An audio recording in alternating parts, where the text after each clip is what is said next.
గుండెపోటు ఇప్పుడు ప్రపంచవ్యాప్తంగా చిన్న పెద్ద తేడా లేకుండా ప్రతి ఒక్కరిని వణికిస్తోంది. ఒకప్పుడు ఉబకాయులకే గుండెపోటు ఎక్కువగా వచ్చే ప్రమాదం ఉండేది అనుకునేవాళ్ళం. కానీ రోజులు గడుస్తున్న కొద్దీ ప్రతి ఒక్కరూ ఈ వ్యాధి బారిన పడుతున్నారు. తాజాగా ఓ క్రీడాకారుడు గుండెపోటుతో మైదానంలోనే కుప్పకూలి ప్రాణాలు కోల్పోయిన ఘటన ప్రతి ఒక్కరిని కలవరపరుస్తోంది. మీరు కొత్తగా బిజినెస్ స్టార్ట్ చేయాలనుకుంటున్నారా? మార్చ్ 16-17 హైటెక్స్ లో ఫ్రాన్సెస్ ఇండియా బిగ్గెస్ట్ ఫ్రో ఎక్స్పో.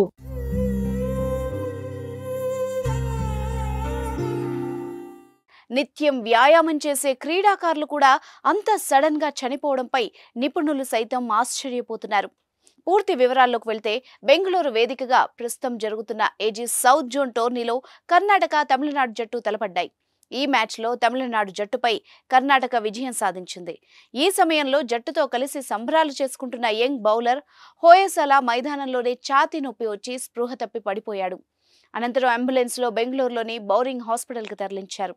అయితే హాస్పిటల్కి చేరుకోకముందే హోయసలా ప్రాణాలు కోల్పోయాడు. ఫిబ్రవరి 22వ తేదీన జరిగిన ఈ ఘటన ఫిబ్రవరి 23వ తేదీన సాయంత్రం వెలుగులోకి వచ్చింది. యువ క్రికెటర్ అకాల మరణానికి కర్ణాటక ఆరోగ్య కుటుంబ సంక్షేమ శాఖ మంత్రి దినేష్ సంతాపం తెలిపారు. క్రీడాకారులు ఆరోగ్యం పట్ల జాగ్రత్తలు తీసుకోవాలని ఆయన కోరారు.